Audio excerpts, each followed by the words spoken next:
All right, welcome to Mixing Night. My name is Ken Lewis, and I make records for a living. Fun living, by the way. I have the weirdest discography in the entire music industry, with 101 gold records to back that shit up. So join me for the next 2 hours and let me take your mind off of just how shitty the world currently is. I don't know if you have seen the news today, but, little armed insurrection in the American Capitol building. Great way to kick off 2021, right?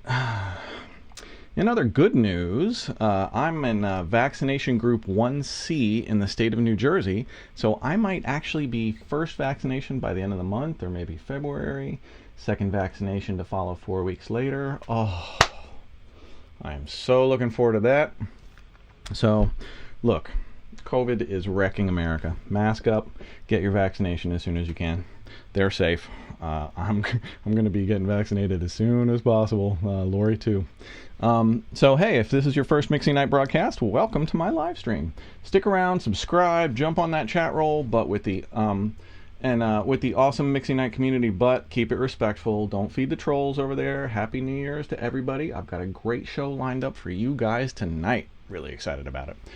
In a moment, I'm going to sprint mix a pop urban song from the group Fagin featuring Just Idols. The song is called Selfish. I just mixed it. I love this song. It's a lot of fun. So I'm going to be sprint mixing that. If you don't know what sprint mixing is, okay. So imagine somebody invented a real life, live action, single player video game for mixing. Boom. That's sprint mixing. Okay. So it's called sprint mixing because it's like a video game. It's basically fun as hell. It's in the box. Gets your mixing chops tighter, super fast. And it's like athletic training, So that's going to happen in about 5 minutes. Also, if you want to try those yourself, I sell them. I have a school. If you didn't know I have a school, audioschoolonline.com. Audioschoolonline.com. So I sell a bunch of sprint mixes at my school. They're all in the box. You can try them too. This one is not available yet, but eventually it will be. Lots of great pre-submitted questions tonight. And I'm also going to be fielding questions live off of the chat roll. I've got Dominic scooping up questions off the chat roll and feeding them to me live, so keep firing away. Ear training tonight's going to be probably around 9 o'clock, and ear training is going to be reverb. You'll have to choose multiple choice between 5 different reverb types. I think we got chamber, hall, room, plate, spring. And whether or not it's mono or stereo. So there's going to be 2 rounds of the challenge. It's going to be really fun. Roughly 9 o'clock. Check in for that. I think the ear training worksheet is in the description on the YouTube video that you're watching right now. So download the worksheet, get ready for the ear training, call your friends, make sure that they have their worksheets, and then you guys can compare your results. And good luck. It's going to be a fun challenge. Marcus Manderson, Mixing Night Man of Mystery, brings you a killer segment tonight on vocal harmonizers. Marcus is always bringing you the best free plugins so that you guys can make the best music and mixes without spending your hard-earned money. Trying to get you guys, making great music without breaking the bank. And to that end, I'm trying to put you guys to work too. John Crivet from the Hey Audio Student Facebook group brings you this week's Hey Audio Student Jobs Board. We're working hard around you here to keep you all employed during this crazy pandemic. And I also have a great engineering job announcement in the Houston, Texas area. If there is a great engineer looking for a steady gig just outside of Houston, hit me up. Hit me at ken@kenlewis.com if you're interested. Only serious people, please don't bombard my inbox, but I am looking for a serious person for a serious gig. Great studio up there, so get at me. On the Discord channel, Discord Mixing Night channel, we have over 2,000 people over at the Discord Mixing Night channel. Hey Discord. We ran another Discord beat challenge this time. Plugin Alliance sponsored it. They're giving away 3 synthesizers to the top 3 winners tonight. Neuphonium, Lion, and Thorn. So 3 winners are going to be really happy with those. Thanks, Plugin Alliance. We're going to do the beat challenge, I think, after ear training. And basically, I'm going to play the top 10 submissions from the beat challenge. I'm going to shout out the winners and then I'm going to tell you what I'm going to do for the next beat challenge. Me and Dominic have been talking about what to do next. We've been doing a lot of beat challenges, and we don't want to keep doing the same thing. So I think for the January 20th broadcast, it's going to be some sort of a mixing challenge. It's not going to be a full-on mixing contest, because I don't have time to judge 500 mixing submissions. I just don't. So eventually I will do a big one, but we got to plan that shit. So, but for the January 20th show, I'm going to do some sort of a mixing challenge. It's going to be over at my Discord channel, so be looking for that. You guys, you young budding mix engineers who want a challenge, I'm going to dig up a serious prize for it. So it might involve the sprint mixes, it might not. I'm not sure. I don't know what I'm going to do yet, but it's going to be dope. But check out the beat challenge tonight as well. Let's see, where was I at? Oh, the Eminem album just came out. I mentioned that a couple weeks ago. I worked on a song called Alfred's Theme. So my credit on Alfred's Theme is orchestra. Nice credit. I like that one. So my production partner Brent Colatalo engineered on the song, and also Mixing Night co-founder Dominic Ravinius got a huge credit on it as well. Dominic performed brass and percussion. So if we are very, very lucky, this might be Dominic's first gold record. We can very much hope. It might be my 102nd, but it might be his first. So we're fingers crossed for the home team here. A lot of people could be benefiting on the Eminem album. So let's see what else is. Okay, this is on December 28th, the Mixing Night broadcast hit an aggregate 1 million minutes watched. Since March 29th was our first broadcast. We broadcast on March 29th in mono, accidentally, to like 20 people max. And that was just a huge learning process, and it was, we've been growing like crazy. We're keeping growing. We're averaging like almost 2,000 a broadcast sometimes now. So yeah, on December 28th we hit 1 million minutes watched. Thank you everybody who is out there who has watched. I just don't even know what to say about that. So the sense of community that's been built around this broadcast is incredible, and watch what we do with it in 2021. I don't know how the hell I'm going to keep this thing going once I'm vaccinated, but I'm going to figure that shit out, and we're going to keep Mixing Night going, and hopefully we're going to make it bigger and better, and you're going to want to keep tuning in. Okay, so enough talk. Let me get to my sprint mix. Tonight's sprint mix is going to be Fagin featuring Just Idols, produced by Just Idols as well. The song is called Selfish. It's like a pop urban, heavy 808s over pop music, just right down my alley. So basically what I did was, I mixed the full song for them, their client, and it's probably 50 or 60 stems is the original mix.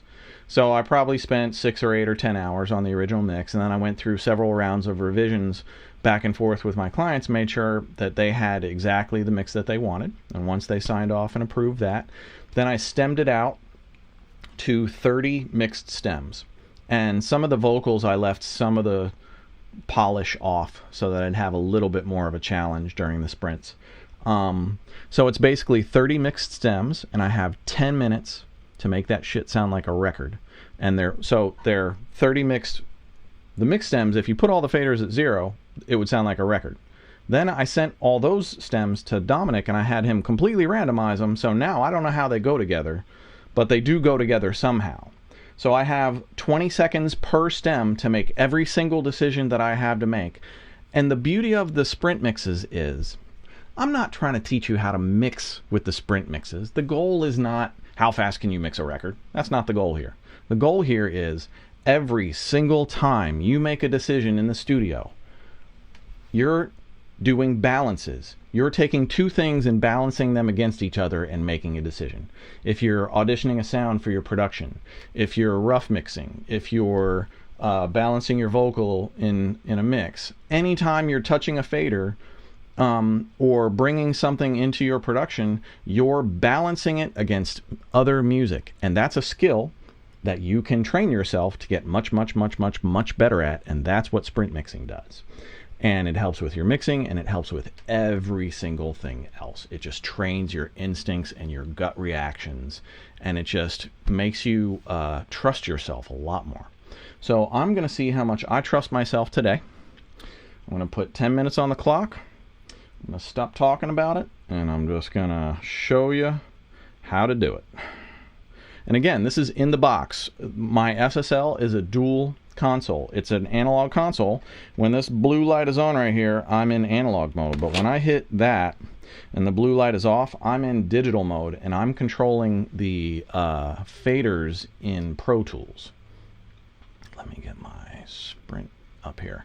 So you'll see when Lori is switching cameras back and forth between what I'm doing here and when she's showing the screen capture in Pro Tools, you'll see me move faders here, and you'll see those faders move in Pro Tools. Let's see if we can show you guys.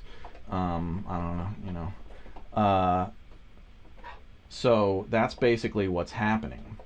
So everything that's happening is an in-the-box mix. I'm finishing it in the box. You can do this too.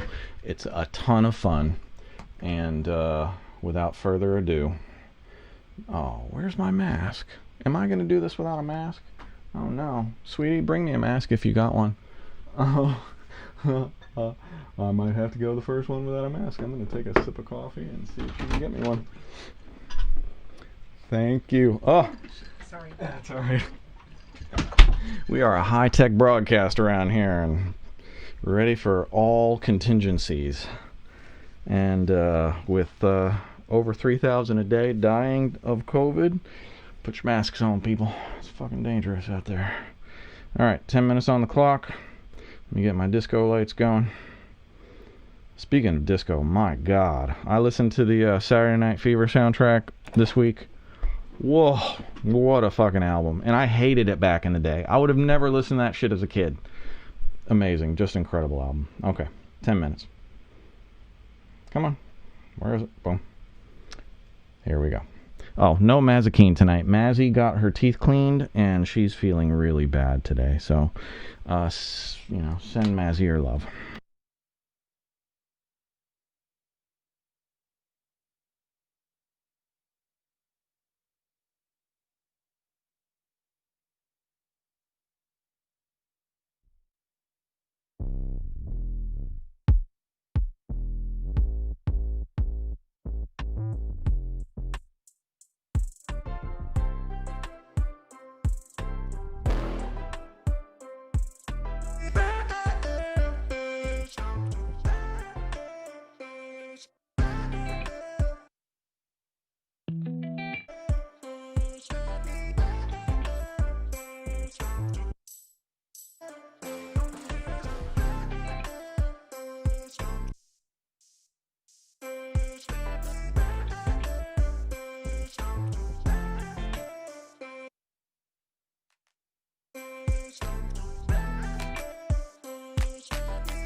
Selfish, maybe I can't help it. I just got fucking it up, I'm gonna let you down. I don't wanna hurt you, but it might be all part of the plan I'm going through. I'm gonna break it on down like this. I don't wanna let our love drown like this. I won't stop until my dream comes true. I'm too fucking soon. I'm gonna break it, but it's not enough. Maybe I'm too selfish, or maybe I'm a fool. I become so obsessed with the thought of success. I forgot about you. I've been trying hard. I'm a fool. Fool. Fool. I'm a fool. I become so can't help it. I just gotta know it. Know that I'm gonna do what I've got to. Too fucking selfish, baby. I can't help it. I wish I could. Can't help it. Help it. I help it. Help it. Help it. Help it. Can't help it. I just gotta help it. I just gotta know that. And baby, I'm too. I might spend it alone. Running wild in my bones, and I know I should just call you, but it's selfish. Or maybe I'm a fool. I become so obsessed with the thought of success. I forgot about you. I've been trying hard to please you, get exactly what you want. Oh, it's only when I feel the same.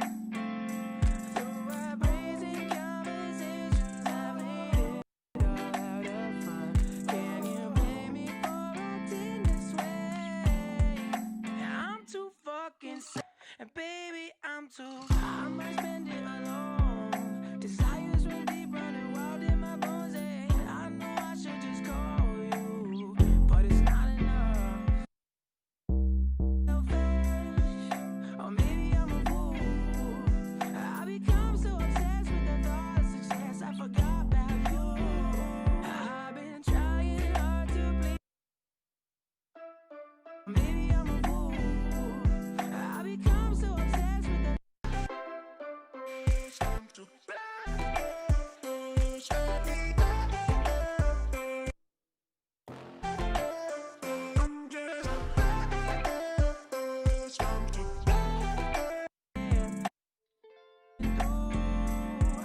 I'm sick of being reckless.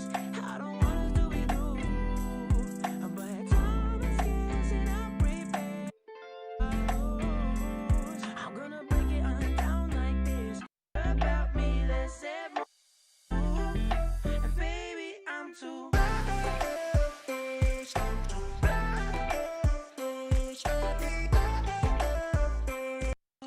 might spend it alone.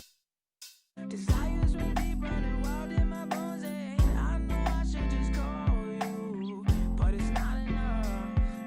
Or maybe I'm too selfish, or maybe I'm a fool. I become so obsessed with the thought of success. I forgot about you. I've been trying hard to please you, get exactly what you want. Oh, it's only when I feel the same.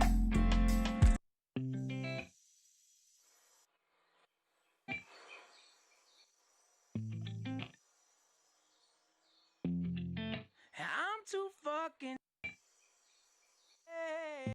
Yeah.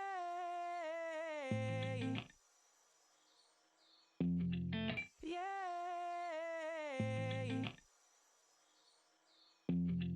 Yeah.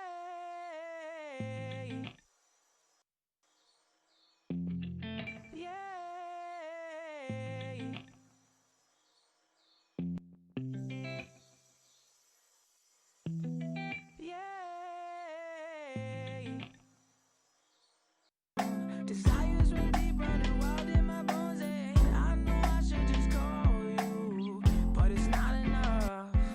Or maybe I'm too selfish, or maybe I'm a fool. I become so obsessed with the thought of success. I forgot about you. I've been trying. Desires run deep, running wild in my bones, and I know I should just call you, but it's not enough.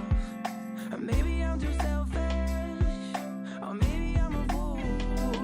I become so obsessed with the thought of success. I forgot about you. I've been trying. Desires run deep, running wild in my bones, and I know I should just call you.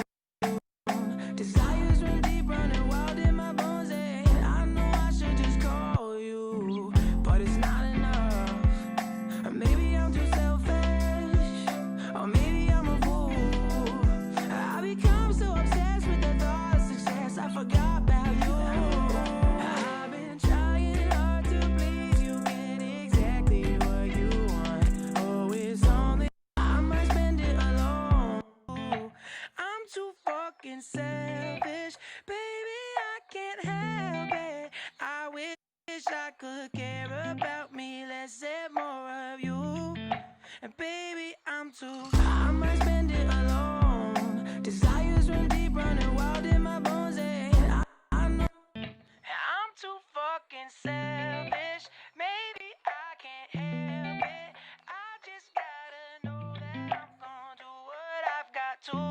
I'm too fucking selfish. Baby, I can't help it. I wish I could care about me less and more of you. And baby, I might spend it alone. I'm too fucking selfish. Maybe I might spend it alone. I'm too fucking selfish. Maybe I can't help it. I just gotta know that I'm gonna do what I've got to. I'm too fucking selfish. Baby, I can't help it. I wish I could care about me less and more of you. And baby, I'm too fucking selfish. Maybe I can't help it. I just got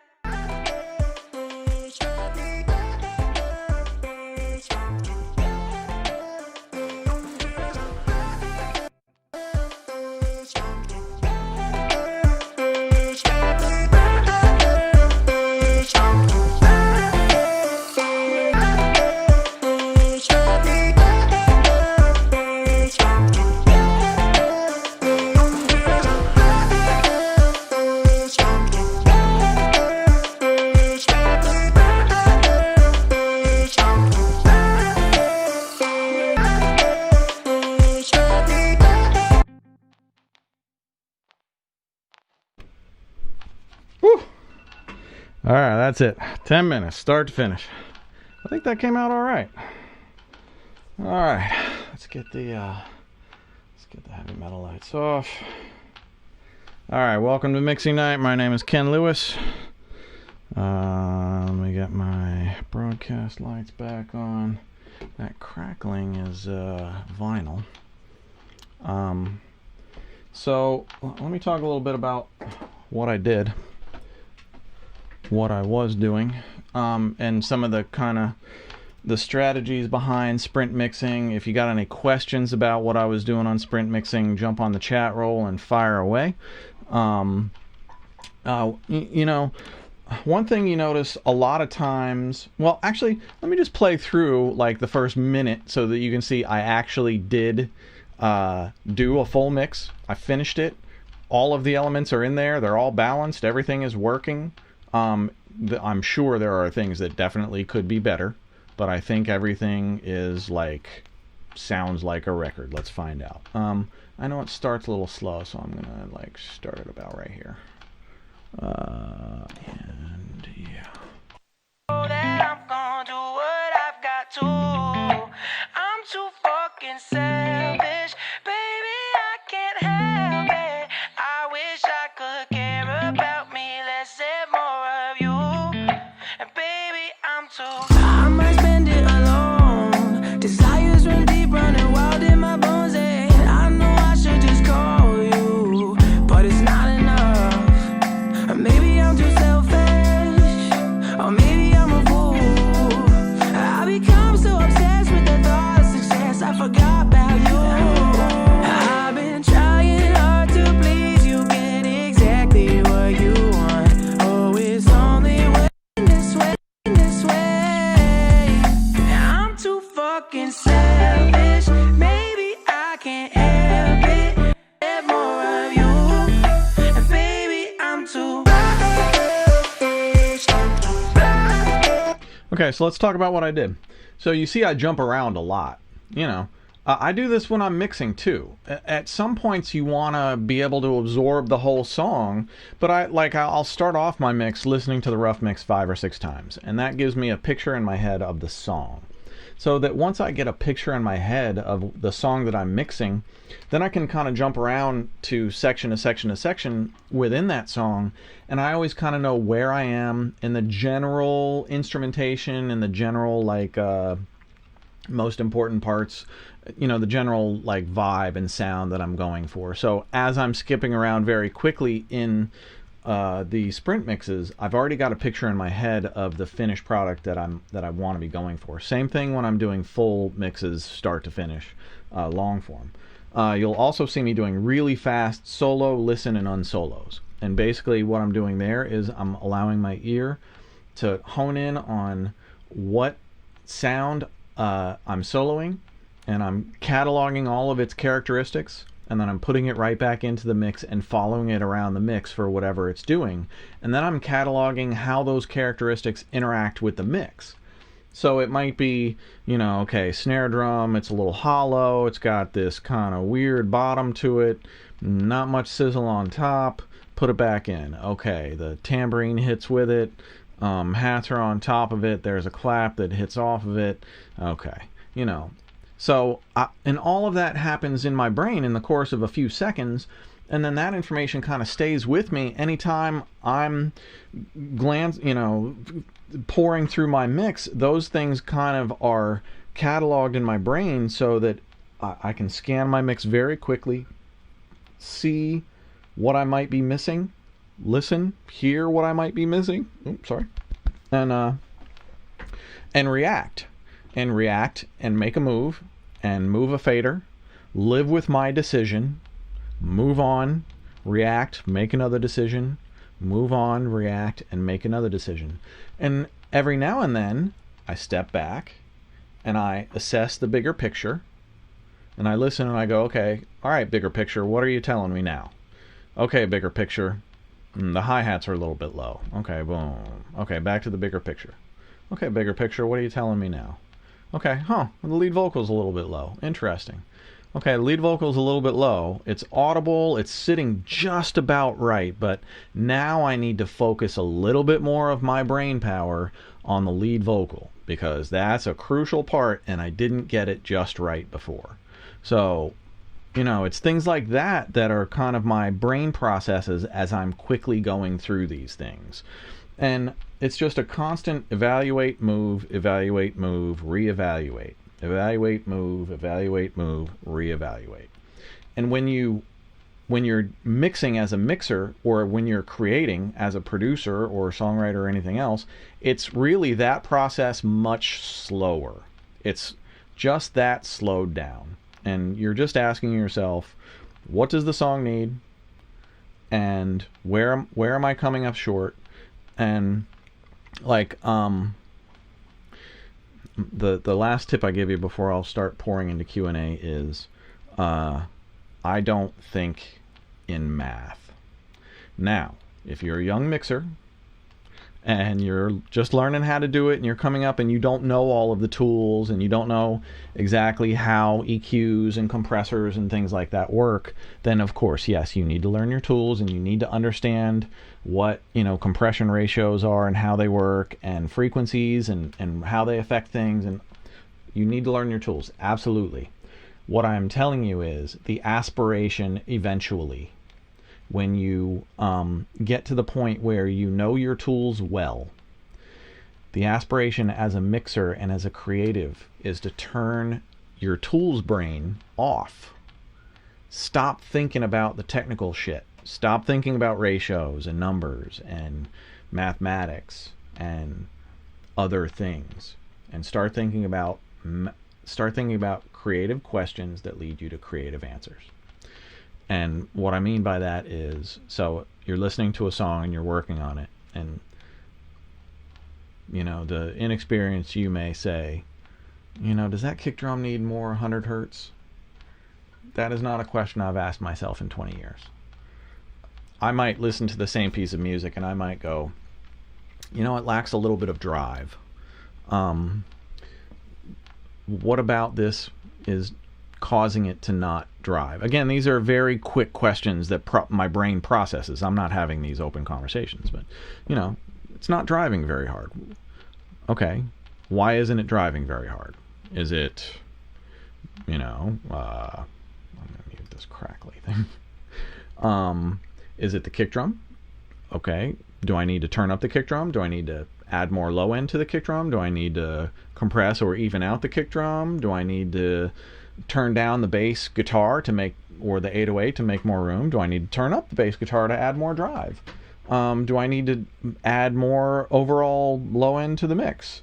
But you see, every single question that I just answered had nothing to do with math, and every single thing to do with the creative shape of how I'm trying to get the listener to perceive what I'm doing.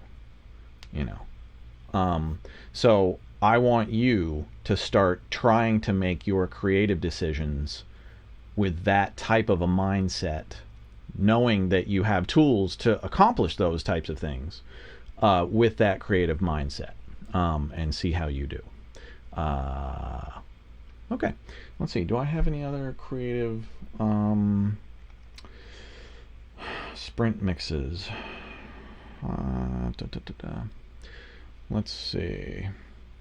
I also, if you're going to do the sprint mixes, I am doing a lot more on the plugins than you should. You probably shouldn't touch plugins. In fact, the first 3 levels of sprint mixes, they don't even have a place to add reverb or effects.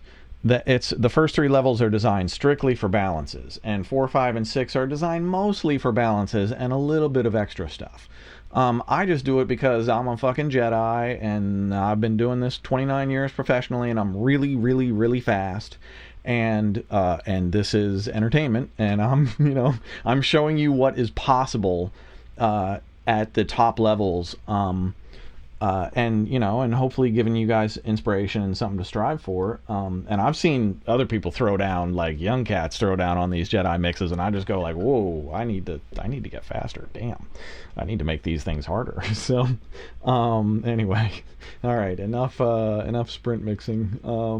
But anyway, so the sprint mixes, you can get the sprint mixes at my school, audioschoolonline.com. Audioschoolonline.com is my school. I have sprint mixes. I have other tutorials, mixing tutorials, tracking, editing, engineering, production, all sorts of stuff. I do all of the tutorials. If you have a sense of Mixing Night, you have a sense of how I create my tutorials. So there you go. What else is on the agenda tonight? Coming up in a bit is going to be Marcus Manderson, Mixing Night Man of Mystery, bringing you vocal harmonizers. But I think I'm going to do some Q&A right now up until there. And then after Marcus Manderson, I think I'm going to do some ear training. So check it out. Let's go straight to the chat roll. Anthony Morano from the chat roll. Hey Ken, do you have any tricks to make a mono ukulele wide and stay clear of a mono vocal? Yes, absolutely. The Haas effect, I do it all the time. Only when I do the Haas effect, I don't do the Haas effect like everybody else does the Haas effect. I kind of definitely put my own spin on it, and I use a little bit of very slow, tight modulation. But typically, so check out Haas effect. Any delay will do the Haas effect.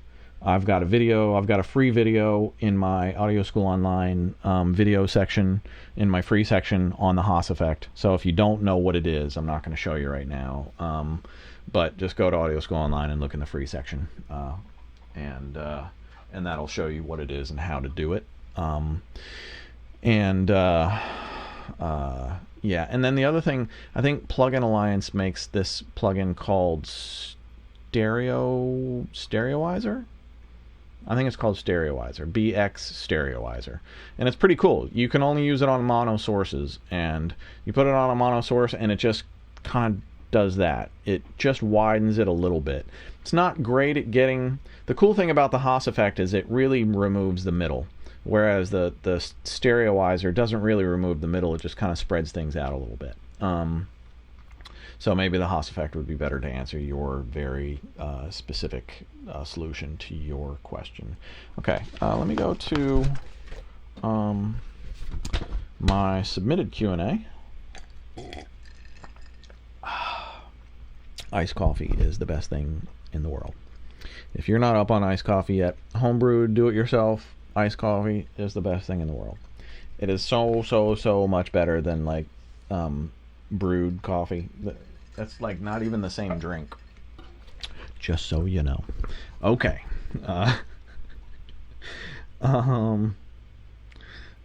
Jeff asks, "Hey Ken, I am curious, what would you say to someone who is just starting out?" Well, Jeff, I would say don't do this shit for the money, because I am lucky. I make decent money. I don't make great money, but I survive. I make good money. but not many people do, and it's really, really hard to make money in this business. There's not a whole lot of it floating around, and the corporations have found a way to keep most of it for themselves.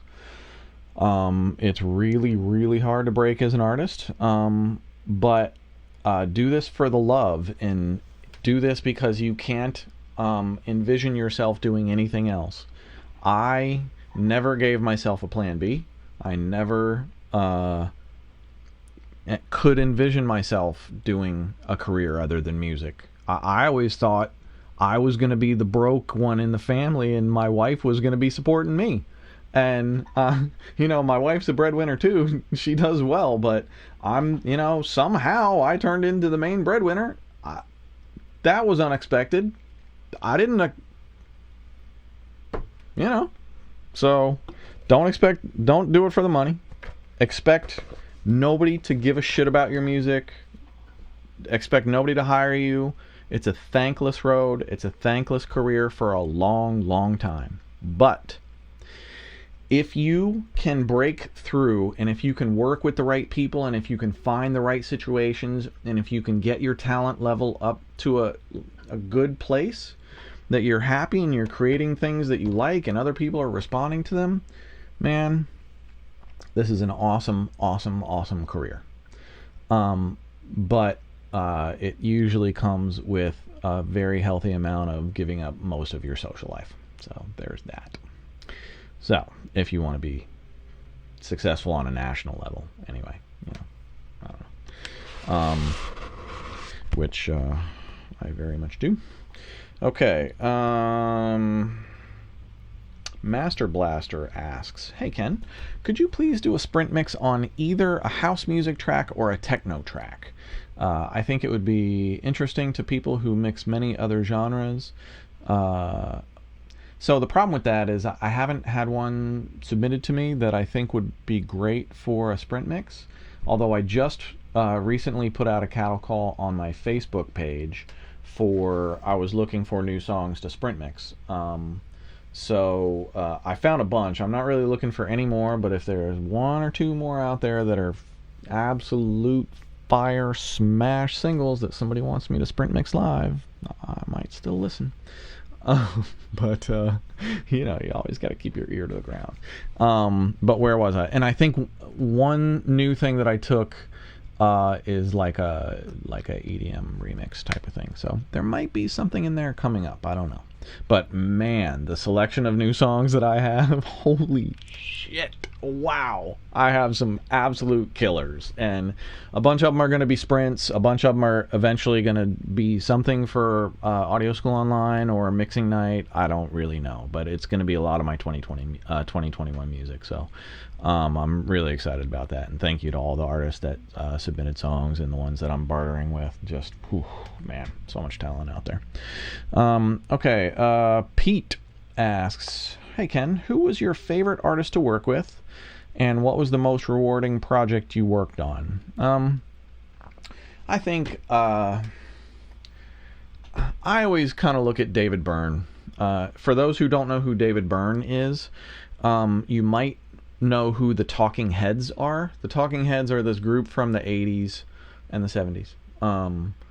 Big group from the 80s and the 70s. They basically dominated the early days of MTV. And David Byrne was this big figurehead artist on MTV. And he did a solo album in 1998, and I got to record and mix that album. Mike Mangini produced, and I got to even play.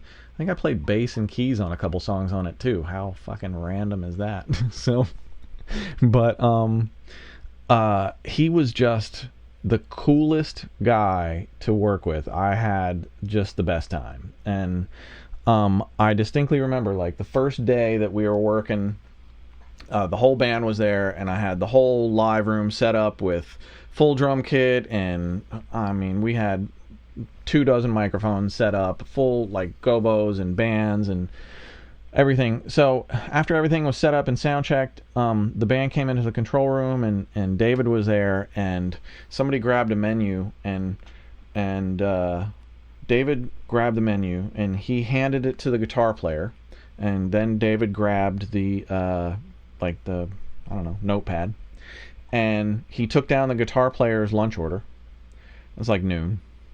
And then the guitar player hands it to the bass player, and David Byrne takes down the bass player's lunch order. Bass player hands it to the drummer. Drummer hands it to me. And David Byrne, like 2 hours after I've met him for the very first time, takes my lunch order before we start recording. I'm in complete bizarro land. I don't even know what just happened. David Byrne took my lunch order. It was like surreal. So the other wild thing that happened in David Byrne land was well, one thing, he rode his 10-speed bike to the studio every day from Tribeca to we were at the cutting room in was that Soho, or I don't know what that's, Greenwich Village, yeah, okay. So he used to ride his 10-speed across Manhattan every day. Go figure. But the other cool thing about David Byrne was that, so one day me and Mike are cutting vocals, and David has to sing harmonies, and it's just Mike and me at the console at the cutting room, and David is in the live room singing, and he's not a very good harmony vocalist. He's a cool lead vocalist. He's got his own shit, man. If you've never heard him, you owe it to yourself to go listen to a Talking Heads or David Byrne record. But he's not a good backing vocalist. And he had to sing harmonies, and we hit record, and David starts singing harmony on this chorus, and it's so bad that me and Mike were laughing so hard at just how horrifically horrendous it was sounding that we had to hide behind the speakers so that he wouldn't see us laughing at him during the take.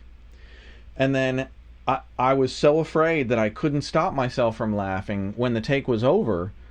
But you know, the section stopped, and I stopped take, and I gathered myself, and as soon as I stopped take, David Byrne burst out laughing and just was cracking on himself and just had such a sense of humor about it. And he was just like, oh my God, that sounded terrible. Woo, okay, let's try that again. And we went again, and it sounded almost just as bad. And 10 takes later, it was perfect. And I just was so taken aback and so impressed that this guy, who, this was still only 2 or 3 weeks into recording with 2 guys that he really didn't know very well, but I was so impressed that he had such a lack of caring what other people thought in the moment, that he had a job to do. He knew that he had to go down a path to get it, and he knew that he had to really sound terrible for a while and struggle in order to get to the path of perfection that he wanted. And that is exactly what most of you guys have to do. Think about that. That is exactly what most of you guys have to do. Because you start out, you're not very good at making beats, you're not very good at mixing, you're not very good at recording, and you know, it's frustrating. You can't make anything you love, and you hear other people making shit, and you're just like, God damn, why can't I make something like that? And then, you know, 6 months later, it's getting better. 6 months later, it's getting better. And next thing you know, people are paying you to do this shit. You got to remember, this is a journey. It takes time. If this was easy, everybody would do it. It's not easy. It takes time. You can do it.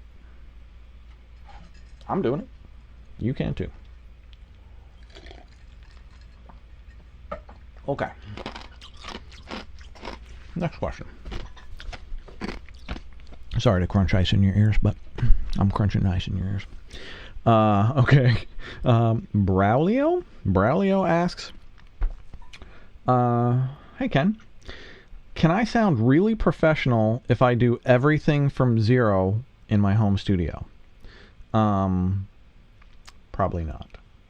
Well, if you're talented and if you have really good engineering and mixing skills and production skills and writing skills, then yes, absolutely, because I do everything in my home studio. and I am very professional. But if you don't have any skills, then you better be tuning into Mixing Night every episode and rewatching. But, by the way, for those that don't know, one of the cool things that we do here is every Mixing Night episode, we go through. Matt Thrasher goes through and writes down every single question that's been asked with the timings, and we put them in the description the next day. So you can go back to any episode of Mixing Night and you can find any question that interests you and click a button and go directly to that question in the broadcast. It's very, very cool. So thank you, Matt Thrasher. Appreciate that. Okay, I'm going to go to Marcus Manderson, Mixing Night Man of Mystery. He put together a killer vocal harmonizers, and I want to make sure you guys see it. So without further ado, here's Marcus. You're going to hear Marcus submitted for the Discord Beat Challenge as well, so you're going to hear him throw down on some production music in a bit as well. But in the meantime, here's this.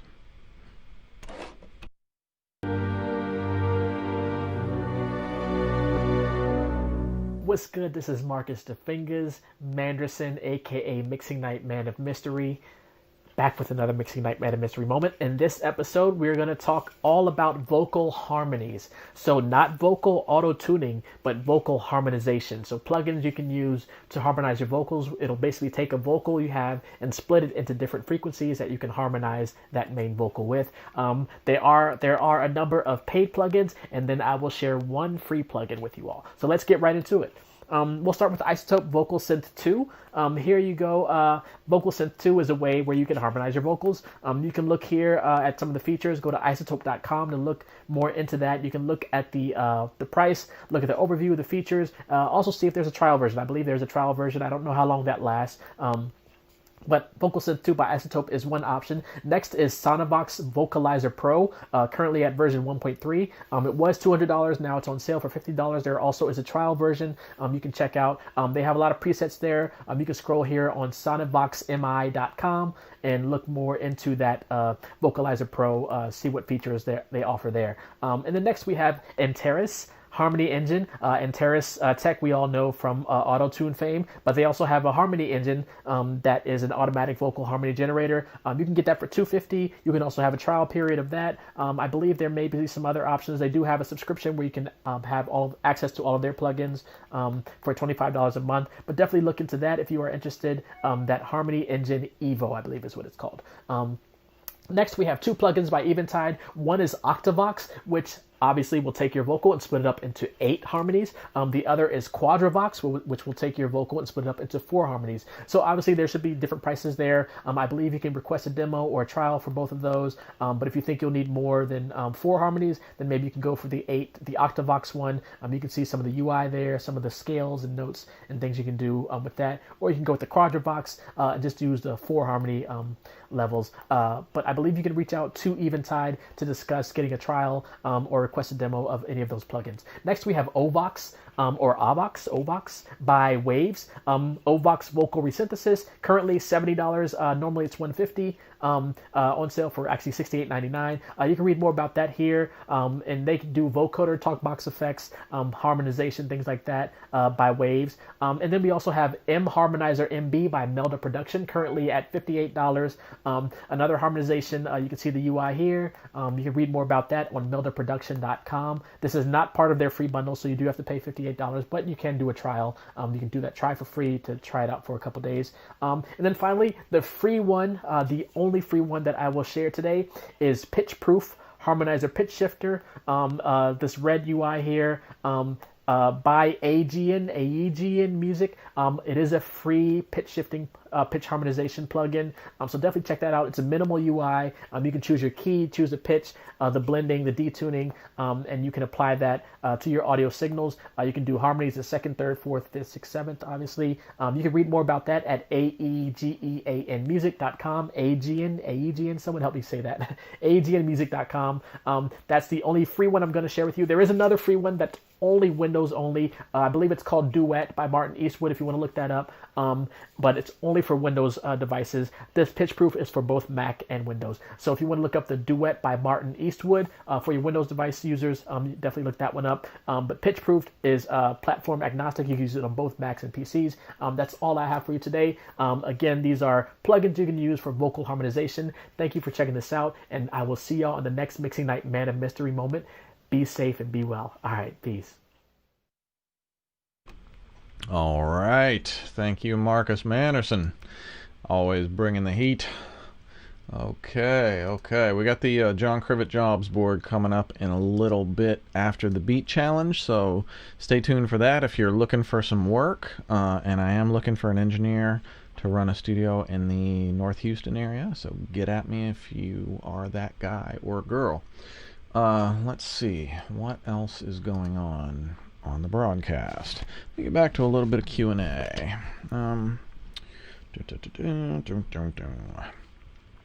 Let's see. Ben Ellery asks, "Hey Ken, thank you again for starting this community." You're welcome, Ben. Thank you for participating. What do you keep organized, and how do you track all of the data like split sheets, deals, money paid, to be paid, etc., all the business? Is it best to be paid up front or after? Thank you. When I do business with almost anybody, I tend to get paid in full up front. If it's a mix, it's in full up front before I start, and then I just include all revisions until they sign off on the mix as final. So that way, they know before we start that, but by the time we find a finish line, that they're going to get a mix that they love, because they're going to keep making me revise until we do. And since I don't love revising, I'm going to be trying to smash that mix as great as I can every single time, so that I can minimize revisions and get them what they want. And for me, I know that I'm not going to have to chase people for money, because I have my money before I start. So it's a win-win for both people. Production, that's usually a little bit more tenuous. Usually production is like half up front, half before we turn in the finals, but after they've heard it and approved it. Those types of things. Split sheets, like, when you're doing songwriting sessions, you guys should just do split sheets at the end of the writing session. That's pretty common to do, and it's easy to knock out. And, anytime that you can get rid of, that you can put aside and take care of and make sure it's taken care of the small business of this music industry, the better off that you are. Because when these things come up later, and they're not decided, then people get squirrely about it, and it's better to get it decided as soon as possible. So hopefully that helps. Let's see. And also, I have like a publisher, so whenever you register a song with your publisher, you register all splits.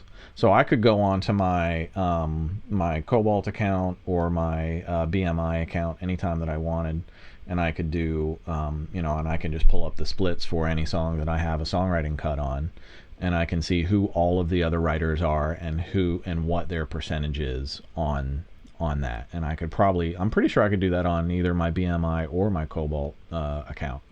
I'm a signed writer to Cobalt, and my PRO is BMI. Speaking of which, hey, so the January 20th show I'm pretty certain, is going to be the income episode. Okay. Two amazing things are going to happen on the January 20th show. Number one, on January 20th, I'm doing a Reddit AMA with Jake from Creative Rebel Society, and that is going to be fucking bananas. And then Jake from Creative Rebel Society is going to be on my show that night. You guys do not want to miss him. I will set him up big time. Jake was basically a major UK music manager, and got sick of the business and got the fuck out. And I found his writing. If you Google Creative Rebel Society, you will find his writing. His writing is brilliant.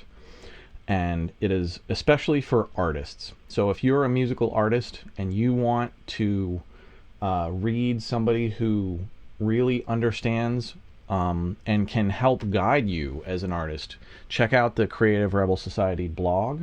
Just Google it, Creative Rebel Society.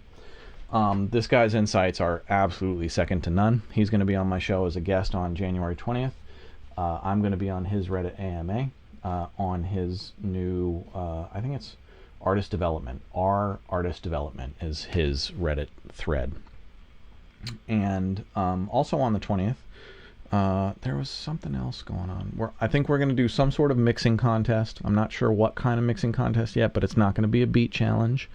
It's going to be over at Discord, and it's not going to be a full-blown mix-off. It's going to be some sort of mixing challenge. Creative, but not a full mix. I don't know what yet, but stay tuned for that. But I also think January 20th is going to be the income episode, and I'm planning to.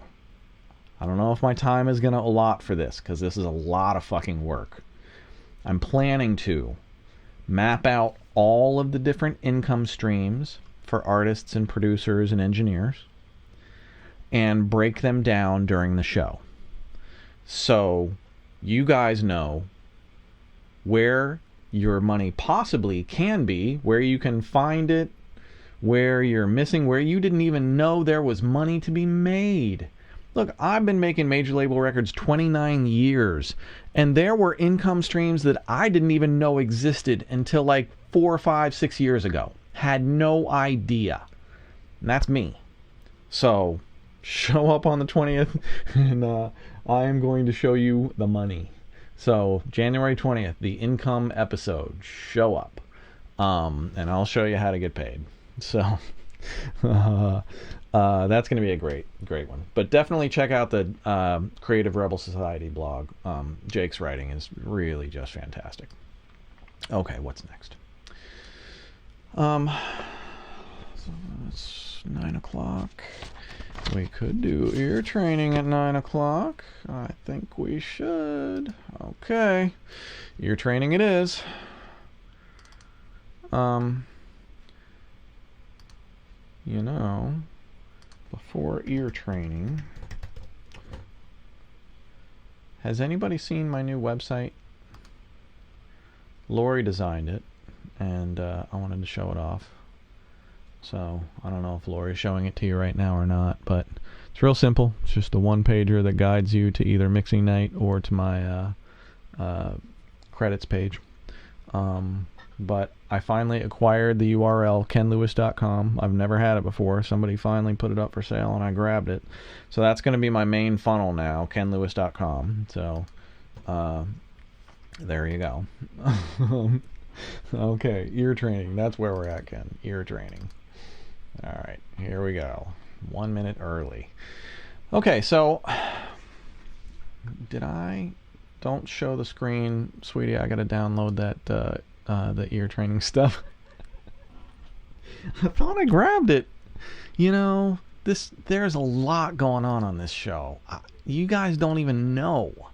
You don't even know. Actually, I think I did grab that. I'm sorry.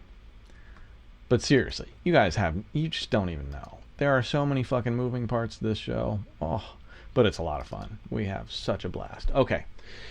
So these are the 5 different reverbs that I've used for ear training. It's Capital Chambers. That's a chamber.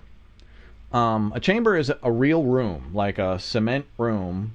I don't know if you can see the picture of it, but a real room with speakers on one side and microphones on the other, and they pump music into the speakers and the microphones pick it up on the other side, and it sounds like reverb. And then the fab filter is, I don't know, probably the hall. And then springs. The audio thing is the spring reverb. And these two are, God, I can't see that. It's got to be a room and a plate. Okay. So these are what we're rocking with. So we have chamber, room, plate, hall, spring. Those are the 5 different things that they could possibly be. And mono or stereo. So I'm going to play it, and you get it 3 times. You get to hear it 3 times. You get to select one of those It's going to be one of those 5 every single time, and they're not going to change. Round 1, they're all going to be one of those 5, and round 2, they're all going to be one of those 5. Here we go. Number 1.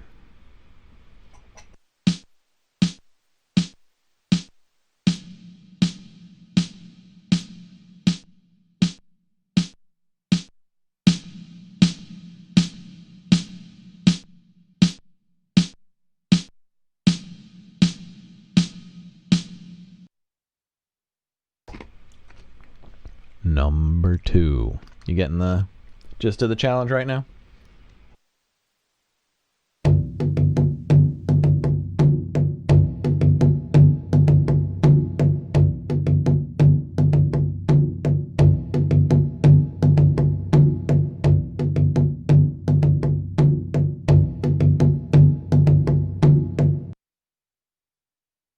Damn, this is hard. This is probably something that you should come back to in 2 weeks and not look at your answers and try it again cold and see how you do. Number 3.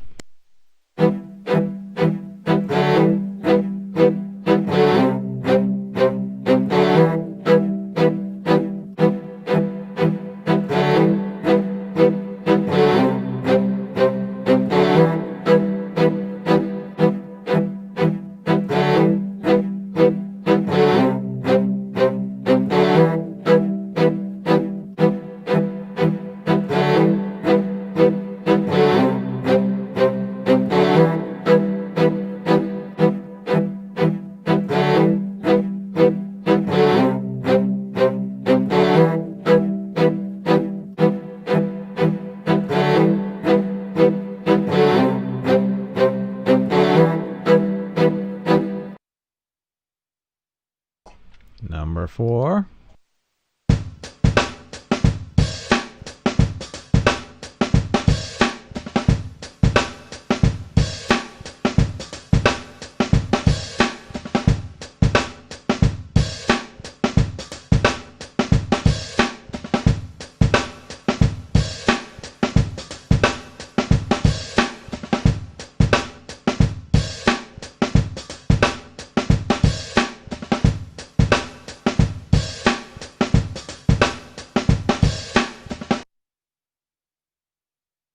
This is a real challenge. Number 5.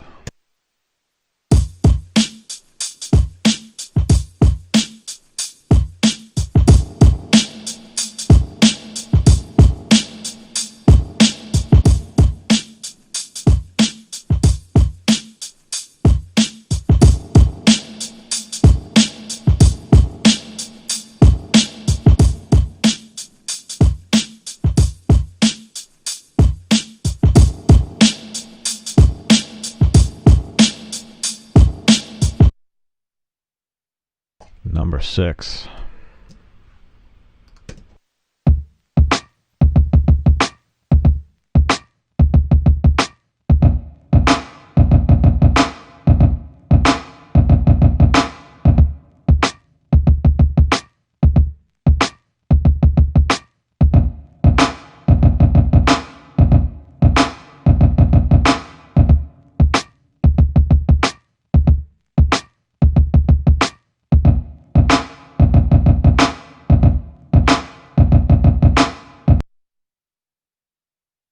Number 7.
number 9.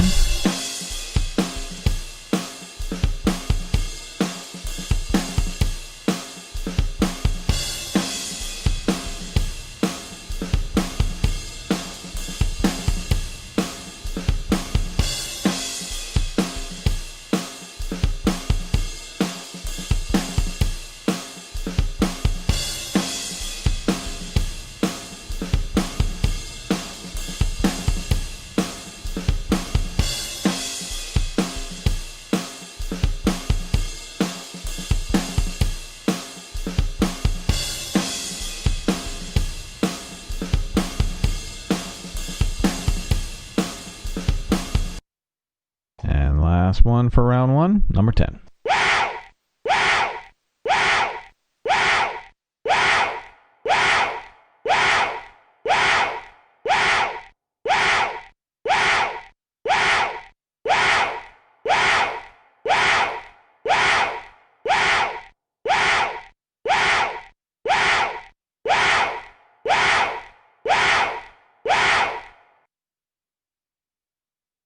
All right, that is round 1.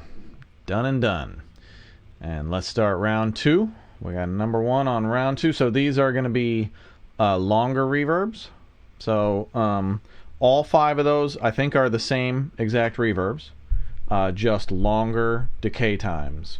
So all the same instruments going through them, different, completely different randomizations this time.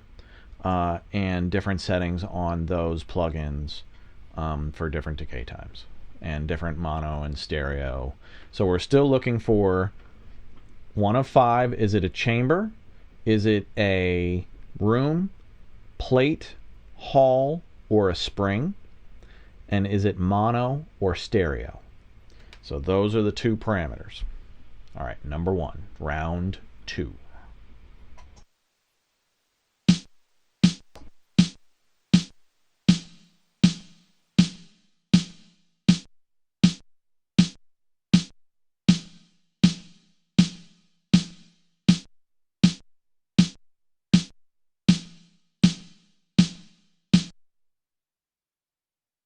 Number 2.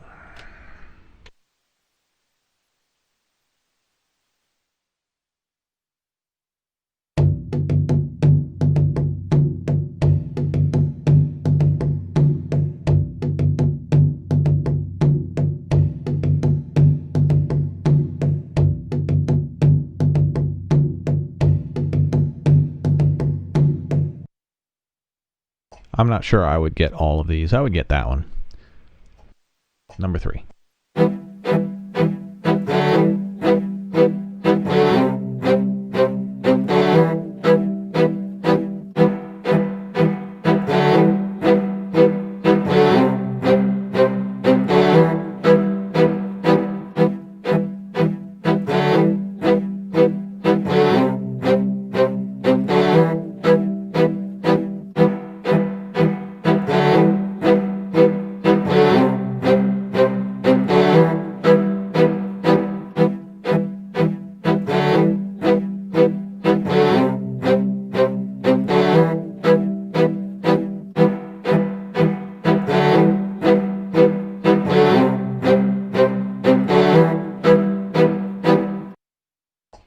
Okay, number 4. I definitely know number 3. Let's see if you guys know what number 3 was.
I want to stop and give a real quick shout out to Kadir Terrell.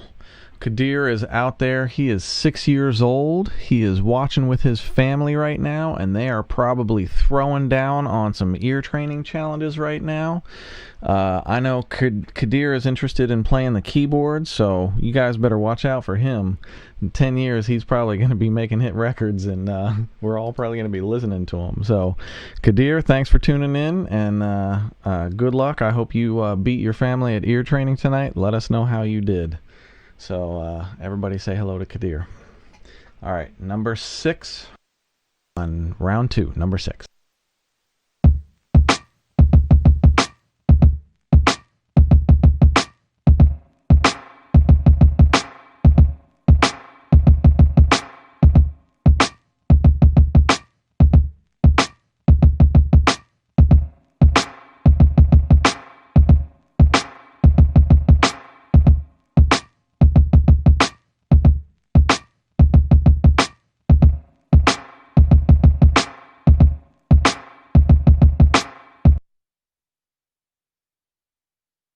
Nice. Number 7.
Number 8.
Number 9.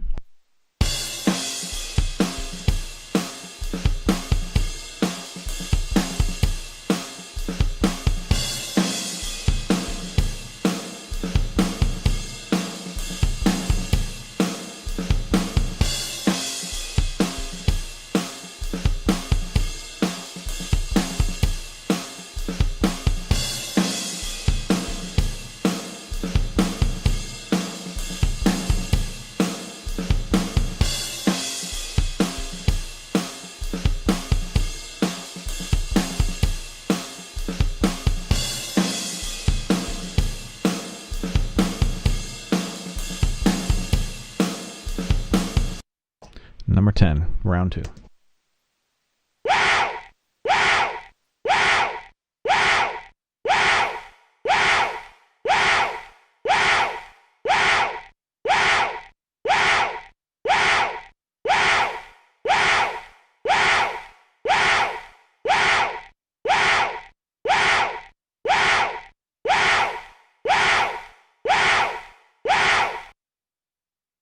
All right, how did you all do? I'm going to put the answer key on screen, and then I'm going to quickly just go through and play you guys just the first example from each, just so you can hear it. All right, number 1 was a hall, and it was mono.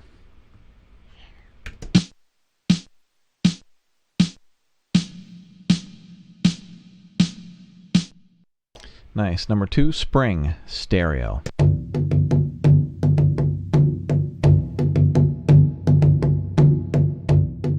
Can't really hear the spring characteristics on this so much, but other ones you can hear the bouncy and boinginess of the spring. Not so much on that one. Number 3, chamber, mono.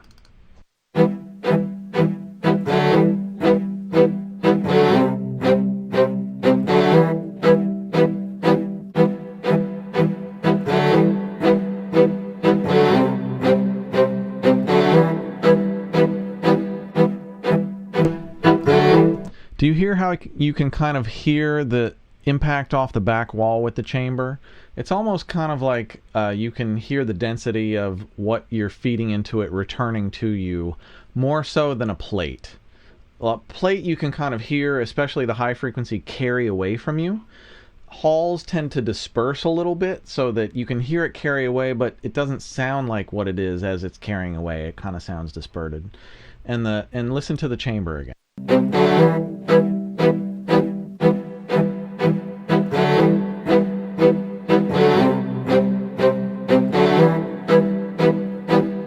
See how it's kind of throwing the sound into that chamber?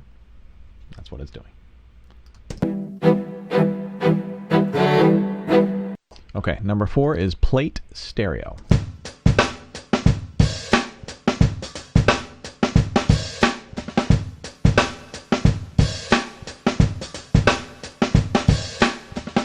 Now listen to the brightness. Plates tend to carry all of that bright sizzliness with them unless you roll it off. Plates tend to be really even from top to bottom.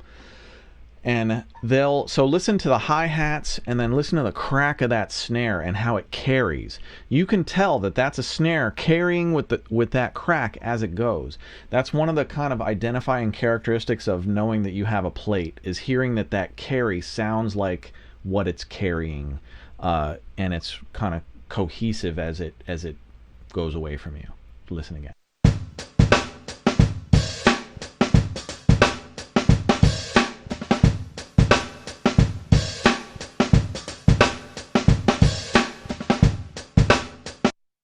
Okay. Number 5, spring, mono. I think you can hear the boinginess of the spring in this one. Listen for it.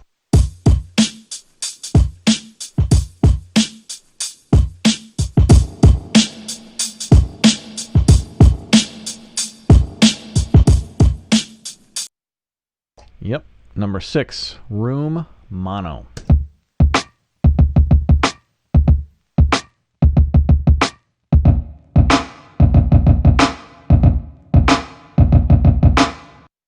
Sounds like that lexicon room. 7, chamber, stereo.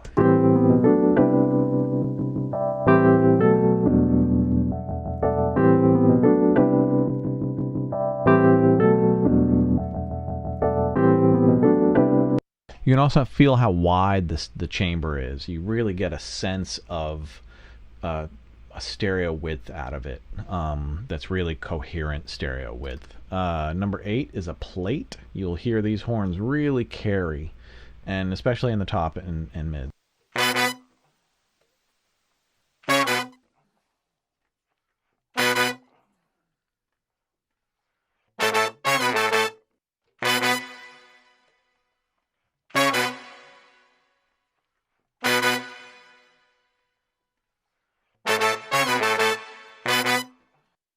Okay, number 9 is hall.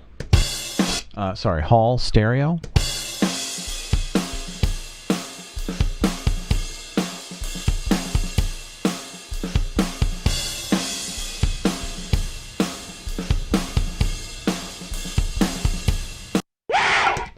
Ten is room stereo.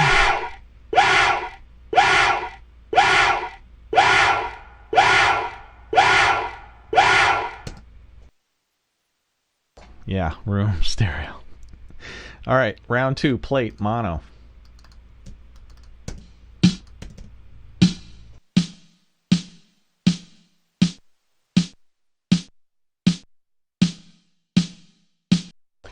Number 2, round 2 is hall stereo.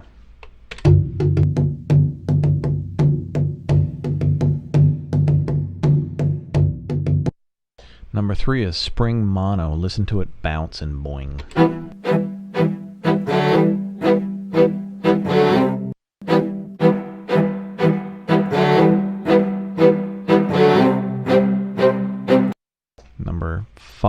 Number 4 is hall mono.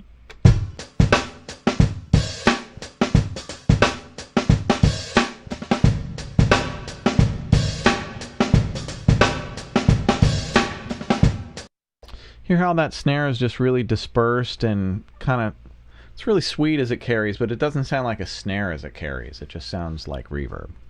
Okay, number 5 is chamber stereo.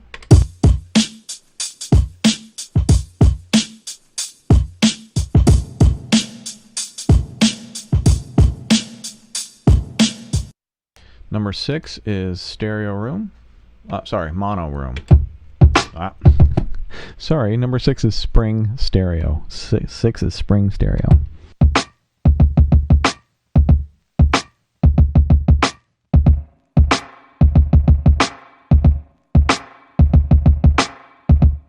Seven is mono room.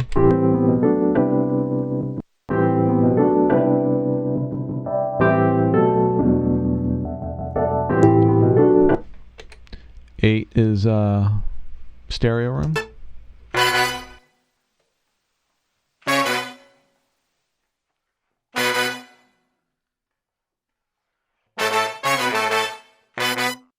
Nine is mono chamber.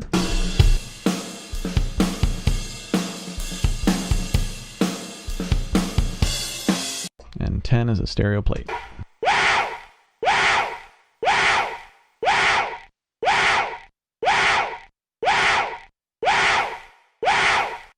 All right, how did y'all do?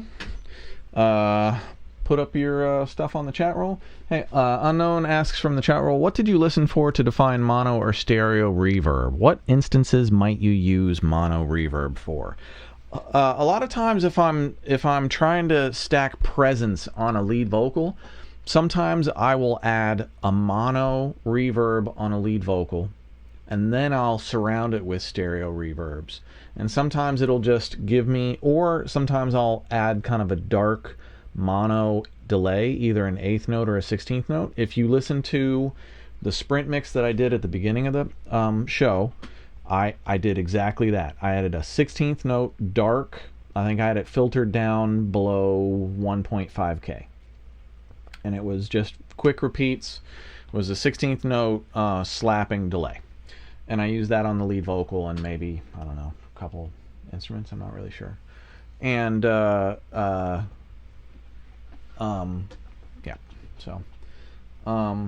so it's either like I'll use that, or sometimes I'll use a mono reverb to kind of give the lead vocal some presence and, you know, middle impact, and then the kind of the size and the carry will be from the sides as well. There's just different reasons, you know. Sometimes just mono just centers things better and just kind of gives you more impact and glue in your mix. It's not something that I reach for every mix, but when it's, you know, when you need it, you got it. Okay, hopefully you guys did great. What's next? Get back to some Q&A. You know, I'm gonna go to Q&A. No, I'm gonna show you some shit. I haven't been showing you guys enough stuff tonight. Jesus, what the fuck is wrong with me? Sorry guys, I'm gonna do the beat challenge in a bit. I'm gonna do the beat challenge right now. Alright. The show's going a little slower than I wanted, but I'm gonna get to more stuff. Sorry. Okay, beat challenge. So we run a Discord beat challenge. This week I gave you a hodgepodge. I intentionally gave you way too many ideas in one, but I gave you all of the individual stems, and I was hoping somebody would come up with like a Post Malone-ish type thing, or you know, somebody just go in a different direction than what this is, and a whole bunch of you obliged me to the nines. So I'm going to play you the initial feeder that I fed the Discord community. And remember, all of these different sounds that you hear were on stems. So everybody had individual access to all of the different stems. They could chop it up to be whatever they wanted, and then they submit, and then I picked my top 10 favorites. Here are the top 10. In no particular order. I'm going to kick things off with Blake Melodious. Now, I'm only going to play snippets, so I had to kind of pick, you know, my favorite pieces of each. Oh, sorry. Here's the original sample.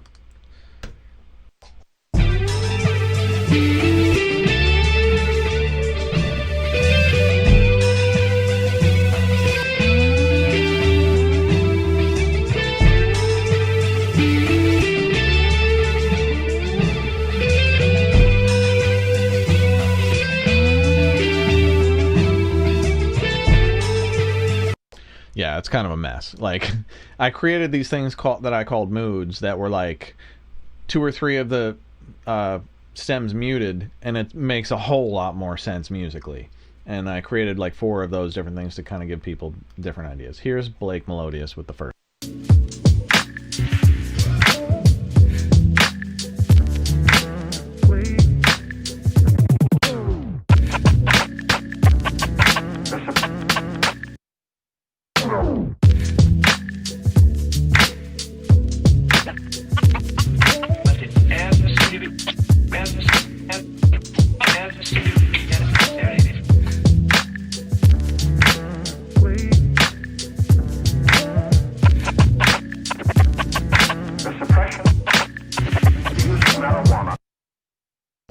Nice work.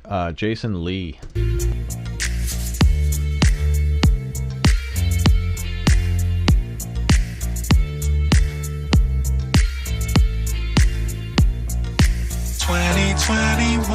Got me feeling one more chance to find and do it right. Look back at the highs, there's no limit. Bury the lows and enjoy the ride. It's mixing night.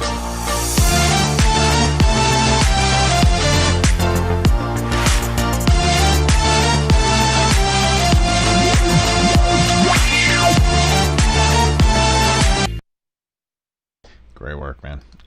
Nora Hayden went in. This was great work, Nora. Just play a little excerpt.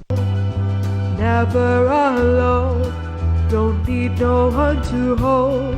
With my arms around me, thank God I am here. Learning to love me when the end is near. I will go so freely. May we rest in peace.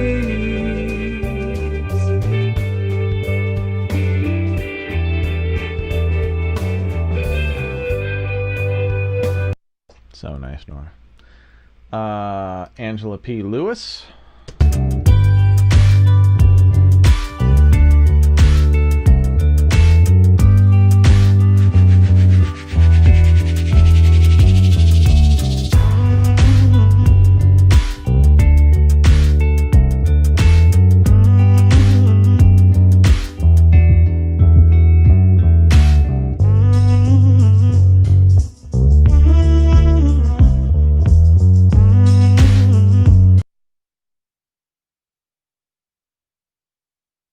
Oh, nice, Angela. Next we have Marcus Manderson, Mixing Night Man of Mystery, aka Da Fingers. I'll play his tag so you can hear it. No, that's I don't know where his tag is.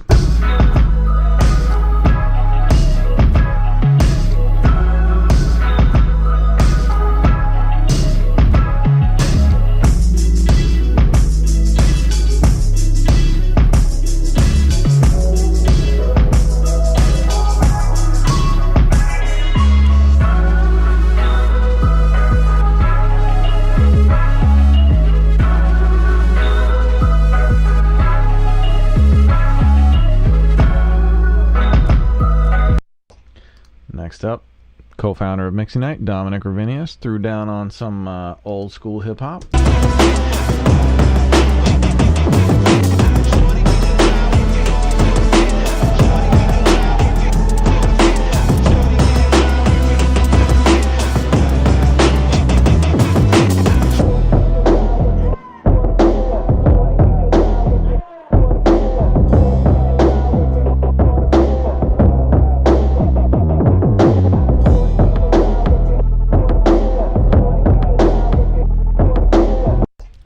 Love that one. Lori, can you not show the screen while I'm playing Sam Champagne? I have to find the video that Ben Kruger sent. You guys are going to love this video. Alright, here's Sam Champagne. Love this one. Great work, Sam. Where's my... That's why she's the queen, yeah. She's the fighter.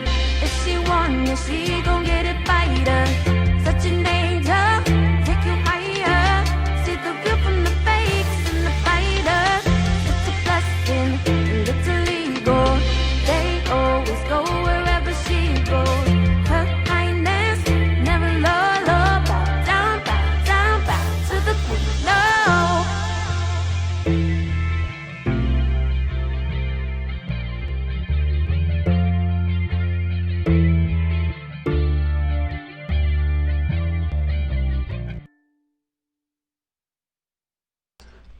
Okay, next is Ben Kruger, but I'm going to have to show you this one because Ben made a video.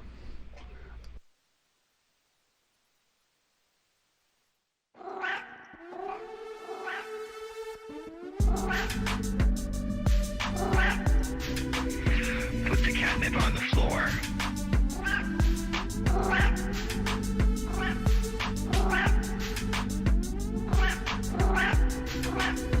Put the catnip on the floor.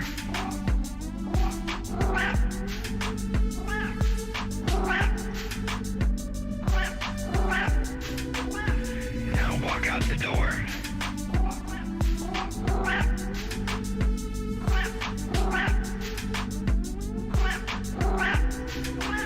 I want to see you walk out that door.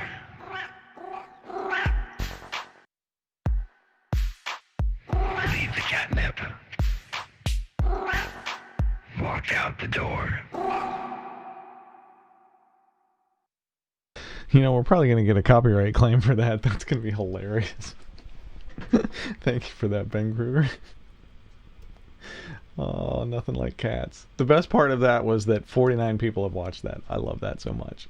Next up, and second runner-up and winner of the Plugin Alliance Lion, we have Speedy. Congratulations, Speedy.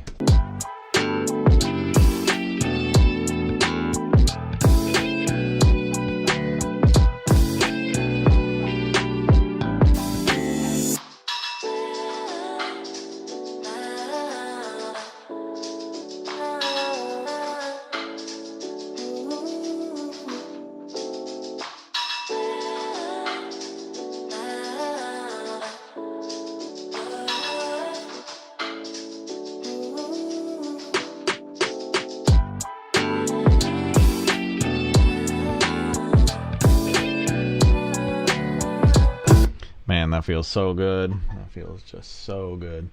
You know, the Ben Kruger one's probably the closest to Post Malone that anybody got, in my opinion. I think Posty could write a song straight onto that, and Speedy wasn't all that far away, so I think that was probably closest to my original vision of what this could be, but I love the, you know, what everybody did. So Speedy, you got the Plugin Alliance Lion. Bobby G, congratulations, Bobby G. You win the Plugin Alliance Thorn. The Thorn synthesizer. And here is Bobby G's entry. In a cradle, you'll be rocking New York, I'll be rocking New York. Starring David on my chain, my style be smooth door. Smooth, like mountain butter on my morning toast. Not from New York, so I just say East Coast. Got a whole lot of hip with $1 per hop. I'm guaranteed to blow up, but we'll never go pop. Unless we pop locking or locking it down like a New York bagel, we're the best around. Got a whole lot of hip with $1 per hop. I'm guaranteed to blow up, but we never Did you catch his line? The smooth dork line? Listen to this. In a cradle, you'll be rocking New York. I'll be rocking New York. Starring David on my chain. My style be smooth dork. Smooth. My style be smooth dork. I love that. That's a line for you, man. That's great. Bobby G, congrats. You win the Thorn. And MBI and C19 and Super G64, you win. Hang on. We actually did. Oh, come on. I have it here somewhere. Oh. Where is it? Where is it? Don't show the screen. You know, trying hard. I don't know where it is. Shit. Oh, wait, I saw it. No, here we go. Alright. That's more like it. MBI. Oh, that's C19. Oops. MBI, C19, and Super G64. You won a Plugin Alliance Nifonium. Boom! Congratulations, guys. Awesome work. You guys really winning on this. Now, I wish I could play the whole thing on everybody, especially the MBI one. You guys, man, there are so many cool sections on this. I wish I could play it all, but I'm going to play a little bit for you all right now. And we post all of this up on a SoundCloud, so go over to the Mixing Night Discord, find the SoundCloud, and listen to every single entry for the Mixing Night. It's really fascinating and it's excellent, like just educationally, to kind of study what can be done with production and where your production stacks up against everybody else. So there you go.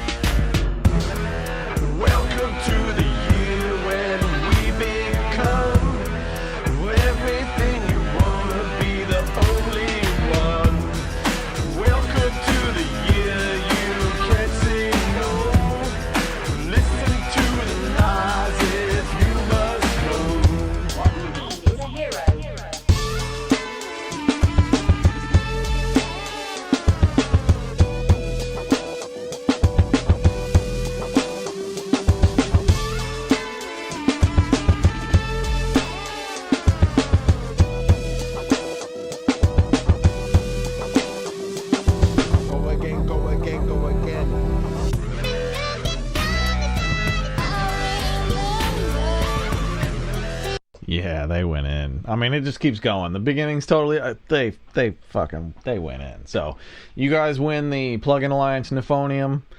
Thank you very much, Plugin Alliance, for sponsoring this beat challenge. Awesomeness. Again, for those who weren't tuned in earlier, the next the January 20th show, I'm not gonna do a Discord beat challenge. I'm gonna do some sort of Discord mixing challenge. I don't know what it is yet, but it's going to be a mixing challenge, not a full mix-off. It's going to be some sort of creative mixing challenge.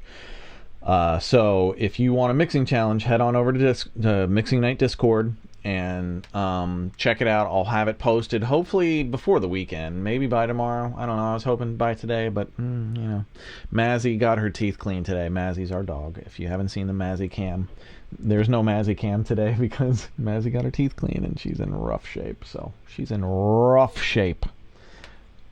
Yeah, that's me. So, are you serious? Okay.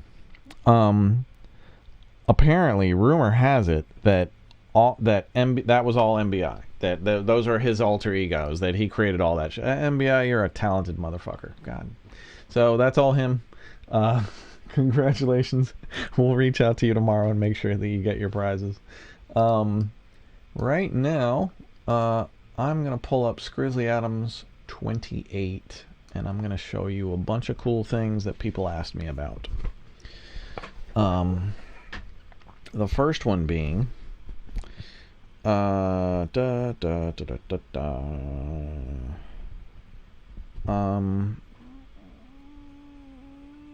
Here, okay, give me a second.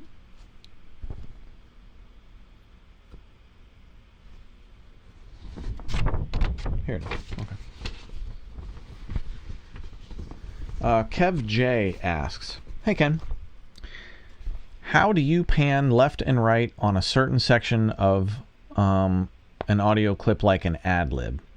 So say you have a mono ad-lib and you want it panning back and forth, left and right, instead of in the middle. So KevJ, this is how I do it. Okay, here we go. So here's my lead vocal. Here's my ad-libs. On my ad-libs track, I have, I'll just play it for you so you guys can hear. Have to come, but never have to come. Remember, you can't have it all. You're just hell-bent on living like you're heaven sent. Don't want anybody to, but never have to come. Okay, so if I'm, and I do this a lot, I might do this on Skrizzly Adams, but I would typically do this on trap anytime. So I like Pan Man is usually my favorite. So usually I'll have it back and forth, but I'll have it jump instead of doing a smooth pan. I find a smooth pan annoying. And then I'll pull in the width so it's not so far left and right. I want the width to be off center, but not so far off center. I just want it a little bit, I want it supporting the lead vocal. I don't want it so far off the lead vocal that it's like shouting at me from some undisclosed location. So the width is out, but it's not so wide that it's distracting. And then I'm going to slow the rate down pretty significantly so that most of the time, like a whole line is going to be on one side. And then if I'm lucky, then the timing will have switched to the other side, and then another line or another shout or another thing is kind of be on the other side. And basically what you're going to get is this slow randomization of enough ad-libs coming from over here and enough ad-libs coming from over there that the listener really can't predict it and doesn't start locking it in. So in a nutshell, that is exactly how I do panned ad-libs in a mix. I don't really automate it. The other thing that you can do, you see this LFO here, there's something you can do. Is it step? I think it's rhythm step. So you can do this by, so I could set this to be like every 2 bars it goes from all the way left to all the way right. Let's see. Oh, my contact is. So you can set this to be, you can set your panning to be rhythmic, depending on how you set it and you can tempo it directly to your tempo, and you can set up rhythms and things like that with your panner if you choose. Typically with a vocal, I don't do that kind of stuff. I don't want it to be rhythmic. I want it to just kind of randomize slightly behind the lead vocal. Okay. So that answers that question for you, KevJ. Nick Thomas asks, hey Ken, what plugins, if any, do you use for metering, especially on your main bus to print? So on my main mix bus, I use as a meter when I mix Slate FGX. So when I rough mix, I use Slate FGX. I don't use this when I do final finished client mixes because I think it's about 0.5% not as good as my favorite other thing. Literally about 0.5%. And that's it. I mean, it's so fucking good. So, but I like the meter. The meter tells me exactly what I want to know. I trust this meter. This LUFS shit, I don't know, I never heard the term LUFS until a few years ago, and then all of a sudden LUFS was like all the rage. I don't really care about LUFS. I don't really let it enter my mind while I'm working. The thing that I care about is RMS, root mean squared. And what I look for is, and this is the RMS meter that I trust with, if you have an HDX system, you can run this plugin in bypass and it still works. Native, it doesn't work. You need to be running it. But in bypass, it still works in HDX. So on the loudest section of my song, I'm looking for an average RMS of between -7 and -9 on the loudest section of my song. when this is a finished, squashed, compressed mix. And I'll show that in a minute because I'm going to do one other thing. And then hopefully if I've done the rest of the mix correctly, the rest of the mix is going to hover, the verses will probably be -8 to -12. They'll be a little more dynamic, and the choruses will be a bit more pushed. You kind of get the idea. So that's the meter I trust. That's my target. Usually if you have heavy 808s, you're usually more on the -7, 8 side. If there's no heavy 808s, you're more on the -8 to -10 side. Okay. Somebody asked,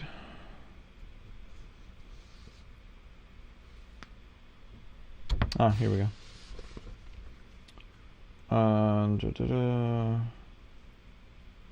Hey Ken, this is from Pablo Tassi. Pablo Tassi asks, hey Ken, what do you suggest for mastering? Do you go straight to a professional service, or do you use the available tools and plugins available to do that? What do you normally use? Any suggestions? Okay, Pablo, I'm going to show you. So usually, again, I use this when I rough mix. I usually don't use this as a final unless I use it as a start to jump off of. Sometimes I'll do that. But Ozone 8 and Ozone 9 have this function called Mastering Assistant that is so fucking badass. It's like it'll get you about 90 to 95% mastered at a click of a button. And let me show you how. It's super easy. Lander is basically the upload it and have them do it for you version of this. So you can either buy Ozone 9 and have Ozone 9 do it for you and always have a plugin that does this for you, which is what I recommend. Or you can get a Lander account and upload and have it master for you and spit it back out. But either one, both of those, you can set the parameters so you're not just blindly, trying shit. You're on this. So I'm going to set to the loudest portion of my song. I lose my breath when I try to scream, and it's been 10 years And I'm just gonna since I turned 18. I'm not the man that I said I would be by now. Now the I just thought when the light turns green, it's like all my plans feel like dreams. Yeah, I don't know what it all quite means right now. Oh, na na na na na na na na na na na na na na na na.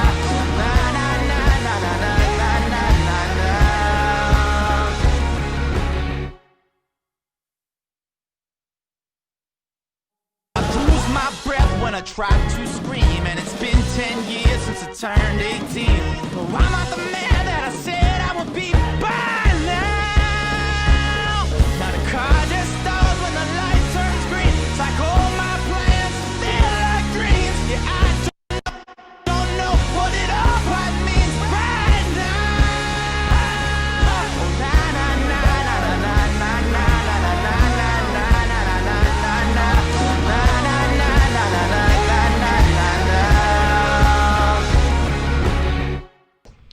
I'd probably put it right around this. I would probably push it in different ways to achieve this loudness without using the FGX. Although I'm not mad at the FGX. The FGX is achieving what I want perfectly without, it's probably dialing it right in. I lose my breath when I try to scream, and it's been But this is a combination of Ozone 8. I don't have Ozone 9. Come on. Hook me up there, Isotope. So Ozone 8 Mastering Assistant, and then I just gave it some extra squeeze with FGX to the RMS that I want, because the target on Ozone 8 that it's looking for is a -14 LUFS, which to mix engineers is really quiet. No mix engineer that I know mixes to -14 LUFS. Nobody. I think I did a LUFS scan on a Des Rocks mix that I did, and I think it was like -7. So, I mean, LUFS. So, yeah, whatever. You can worry about LUFS if you want. Go right ahead. I'm not going to end the show with a sprint mix. My sincere apologies. but my dog is sick, and we don't want to run the show really late, and we want to get to taking care of her because we literally got her back just before showtime, and she's just feeling like shit, so she needs loving from us. So I'm going to rock about the next 10 minutes answering questions and showing you some dog examples from 28, and then I'm going to wrap things up. So Sam Champagne from the chat roll asks, hey, Sam Champagne. Okay. Hey, Ken, how does mixing with artists overseas differ from working with artists in the United States business-wise? Is there anything that I should know before working internationally? So for me, I work probably as a mixer most internationally and second most as a producer. And I would say I don't really approach international mixing much differently than I do US mixing. I try and make sure the vocals are loud and clear. I don't understand them, but I have a sense of what they might be saying, and I have a sense that making sure that I'm not over de-essing them or under de-essing them, making sure that they're sitting right on top. I mean, you kind of get a sense of these things. I'm sure I've gotten better at it, with practice. Writing, you better be in a room with somebody who knows the language really, really well, because you're going to need them. That's probably the best advice there. Somebody's blowing up my phone. Let's see. Oh, this is a good one to show. Oh, here we go. Tony Costco asks, hey Ken, in regards to room emulation software like Waves NXS, are they useful when mixing in the box, or do they, I don't know what that word is, or do they affect the outcome? I don't use room correction software, so I don't know. I know other people who use stuff like SonarWorks who rave about it. So I would say if you need something like SonarWorks, get it, try it. It might lock in for you. IK Multimedia makes one called Arc. Oh, there's another thing that I wanted to show you guys. Clubhouse. I'm on Clubhouse now, so if you're on Clubhouse, look for me. I'm under my name, Ken Lewis. And if you're on Clubhouse and you want to play your stuff at high fidelity, this is what you need. You need an iRig 2, and you probably need, I believe that you need something to plug into one of those jacks, a 1/4-inch stereo or an 1/8-inch stereo, I believe. And then you need to get it into your phone, because you can only use an iPhone with Clubhouse. The iRig 2, which is like $40, Sweetwater Sound, has a 1/8-inch jack. You need a 1/8-inch to lightning bolt. 1/8-inch to lightning bolt on this, and then it plugs right into your phone, and then you can play your stuff straight in on Clubhouse. And because Clubhouse has all of these rooms and that are like A&R listening rooms. So if your song is the best sounding song in the A&R listening room, you have a much better chance of catching some A&R ears in Clubhouse. So I've been spending a lot of time in Clubhouse, not a lot, but enough. Usually when I'm doing busy work and when I'm doing emails or printing stems or, mix revisions and shit like that, I'll jump on Clubhouse. It's been a fantastic resource. I'm going to start doing Clubhouse Q&As. I wanted to this time. I just ran out of time. But I'm going to open up a Clubhouse room before broadcast, bring a few people in, and then bring people on live and have Clubhouse people asking questions live on the YouTube broadcast live. So that's going to happen next time. Look out for that. But look for me on Clubhouse, and I'm on there under my name, Ken Lewis. I'm going to be doing Mixing Night Hangouts, and it's kind of like this, only kind of just more low-key, and I bring a lot of my engineer friends who are just dropping gems left and right. So Seon asks off the chat roll, hey Seon, Ken, as a mixer, do you auto-tune vocals, or is that up to the producer? Yes, all the time. Usually subtly. I don't want to hear it. I don't want to hear it working. I don't want my client to hear it working. But I don't want my client to hear out of tune vocals either. So hopefully I set it in a way that is transparent, but just tightens it up just enough to pull them in. because everybody is auto-tuned nowadays. There's not, you almost don't turn on the radio and hear something that hasn't gone through auto-tune. It's rare. I mean, there are great singers out there who don't use it. Like Des Rox doesn't use auto-tune unless it's for a specific effect. That kind of thing, There's plenty of singers who don't use it, but most. Even the great ones. Sorry. This was an interesting question. I'm going to go about 3 more minutes. Hey Ken, what are some of your techniques for arranging, recording, and then mixing a pop, funk, horn section in a live setting for a big full sound? So the one thing that I'll tell you about recording horns is this microphone right here is an excellent choice for horn section recording because it's a ribbon mic. And two of the main characteristics of ribbon mics are it's a figure 8 polar pattern, which means it hears equally out the back as it does the front, but it rejects the sides really, really well. So let me demonstrate this for you. As I'm talking, I'm going to move around the microphone, and when I'm about to hear, my voice is going to practically disappear, and you'll only really hear it in the room, but you won't hear the direct presence of it at all. And as I'm talking to you, you'll hear it start to go away and start to go away as I go off axis, and then all of a sudden, all you really hear is me in the room, and you don't really hear me directly into the microphone until I start moving back towards on axis into the figure 8. Or if I go to the back of the microphone, I can do the same thing and talk into the back of the microphone just as clearly as I can talk into the front, which you cannot do with a cardioid microphone because the back rejects you.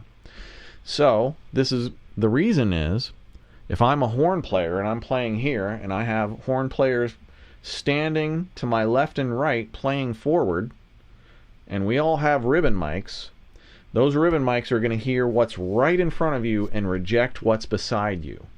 So you can set up a line of 4 horn players and you can get a lot of isolation on those players, individual parts, with ribbon mics or figure 8s on large diaphragm condensers if they have that figure 8 polar pattern. So a little bit of tip for you. Let's see. You